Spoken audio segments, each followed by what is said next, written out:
first tonight at 11, we begin with that traffic alert out of Sandy Springs, which could impact many of your morning commutes. Absolutely. So right now, 3 lanes of Interstate 285 West shut down.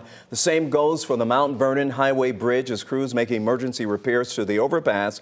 Now, this is a look at the detours in place tonight to help get drivers around this headache here. And we're going to check in with 11 Alive's Cody Alcorn for those details in just a moment. But first, right now, folks, here's a live look outside at the traffic. As you can see, this is a camera over Interstate 285 right near the interchange at Georgia 400. Just in the last couple of hours, traffic backed up for miles, and you can see right now at this hour, traffic is moving, but moving very slowly. 11 Alive's Cody Alcorn live for us out there tonight. And Cody, you say this all started after a piece of machinery hit the bridge out there.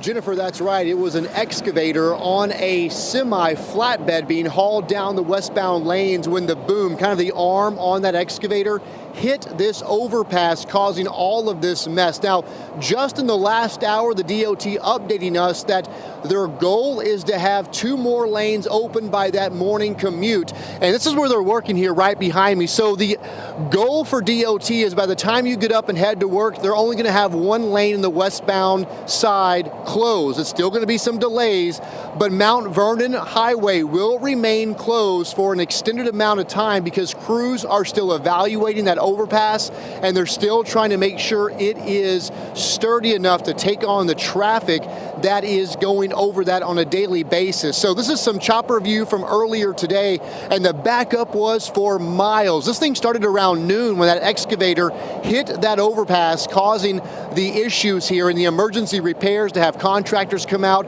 and check that overpass, and that is still what's going on at this hour. They want to make sure it's safe for motorists. Also, this is part of the 400-285 improvement project. In fact, they're in the middle of replacing this specific bridge. The DOT tells us they're going to raise the new one to try to prevent things like this from happening in the future. And as you can imagine, a lot of people who live in this area are excited to hear that, especially one woman I spoke to who says anytime something happens on 285, it's these neighboring side roads that really feel the effects. They said it took an hour to get in. They said they almost weren't let in. So I just knew from previous experience it was going to be a challenge getting home because of the side streets. I just know to avoid Roswell Road because everyone would take Roswell Road or Mount Vernon.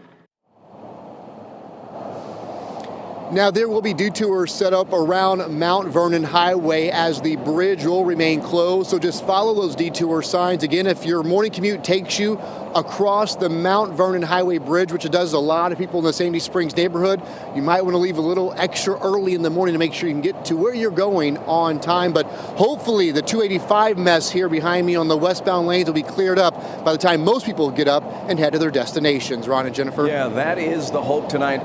Thanks a lot, Cody. We appreciate that.